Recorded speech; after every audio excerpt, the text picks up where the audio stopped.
So what's going on, guys? My name is Violent. Welcome to Grid Zombies. Today, we're in Call of Duty World War II Zombies, DLC 1, The Darkest Shore. We're about to go into the boss fight. Now, this boss fight was very difficult. We did it 4 players, and this was how I was able to achieve this. Now, shout out to Jay Stone, Madman, and his team. He really helped me out here. But everybody played their part, and I just wanted to let you guys know that you can always hit me up over on Twitter at GrizzViolent.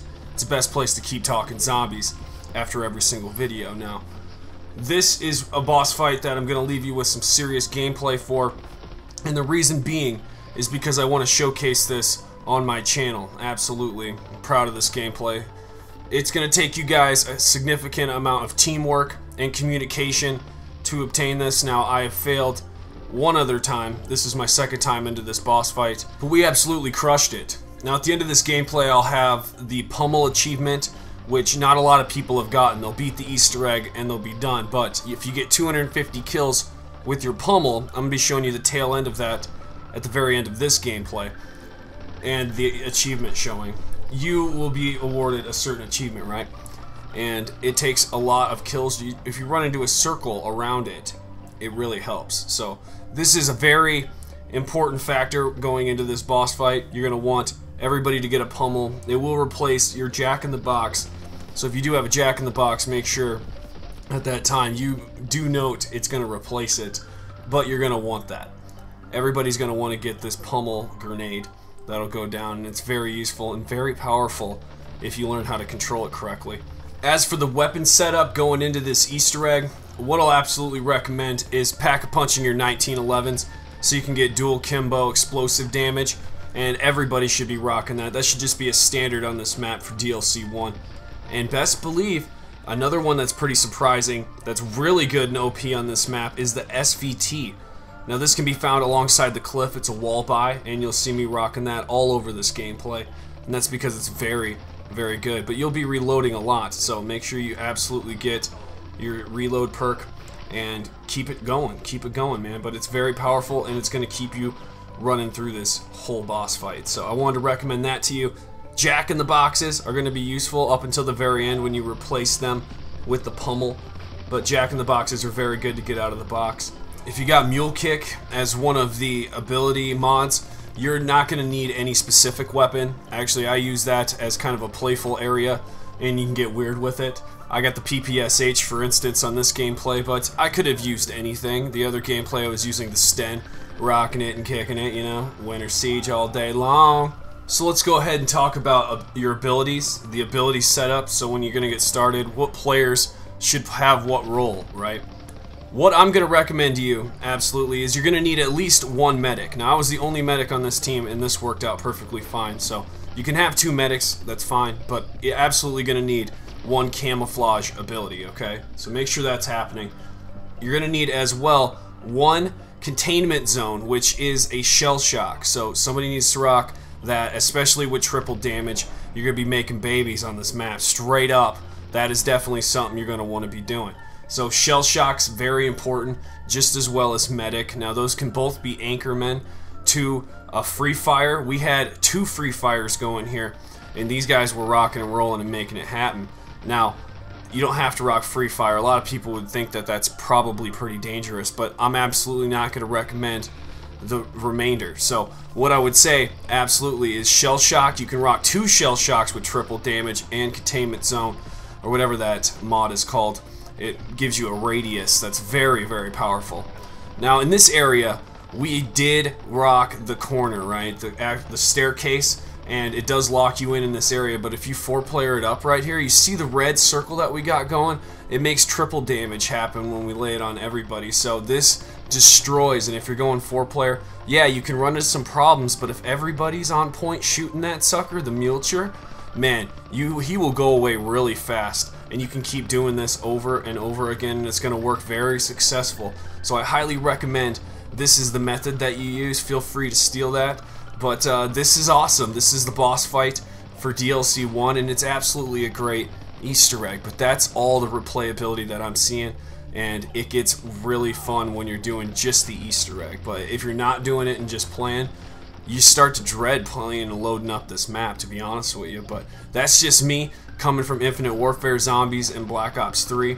This doesn't feel and sit right as well, in my opinion. But I'm having a blast with the Easter egg, but this is the last Easter egg that I'm going to be playing for World War II Zombies. I just wanted you guys to know what to do in this boss fight, because I had fun doing it. Absolutely, absolutely. If you want more of a breakdown on my thoughts when it comes to DLC 1, I just did a video. I'll have that link down in the description box below. Be sure to check that out on my thoughts after the Easter egg hunt. And yeah, so I'll leave you guys here with the gameplay. Be sure to drop a big fat like on your way in the door. It only takes a second of your time. And subscribe. Let me know in the comments section if you're new. And for sure, I'll see you in the next video. Black Ops 4 season's approaching, and it's right ahead of us. We're about to approach a new teaser coming from Treyarch. We're still a few months out, but we're going to be getting some major leaks coming in on different fronts. So I'm really excited about the future and where that's going. And that's what I'm going to be doing here up until November. So be sure to subscribe and keep it active here if you want to know all about Treyarch 2018, because I'm going to have you covered each step of the way. Alright, I'll catch you in the next video, my friends. Violent out.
You've got to be kidding me. I told you we were fucked!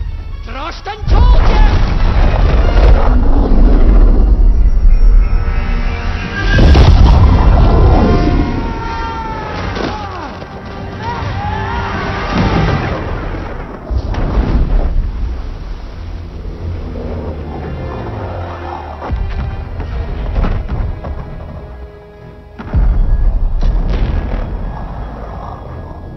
There goes the cavalry.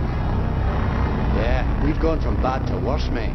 He's bringing his army to Britain. No, something's wrong. We're not going to England. Straub has other plans.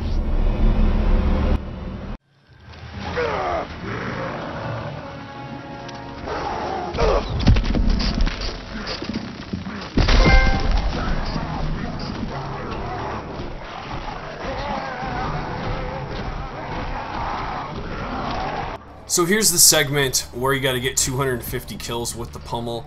You can see that we got a perkaholic in the lower corner, but it does not remain perma. It's not a perma perk, as we call it in the zombies world. It is only a perkaholic. If you go down, you will lose these perks, okay? One at a time, of course. It's timed. But nonetheless, it's a nice Easter egg reward, but that's all there is really to it. You get this pummel grenade, and you're allowed to get an achievement for 250 kills with it. So in order to do this, I round him up in a circle and chuck it down. It kills right away, but it also lingers, and you gotta wait for the ending blast. And that's why I loop them while it's going in a circle. So that is the trick that I use when it comes to the pummel challenge here, and a lot of people quit the Easter egg right after this. But if you get this done, this is the last achievement you'll need in this part of the Easter egg and after the Easter egg. So it's wise to get this done right away, especially right after you beat this Easter egg, so because it's really difficult and it might be hard for you to ever get back to this point again. But you might become very good at this. But I'll leave you with the gameplay here again, guys. Just wanted to interject and give tips where I can. So, alright, see you in the next one. Violent out!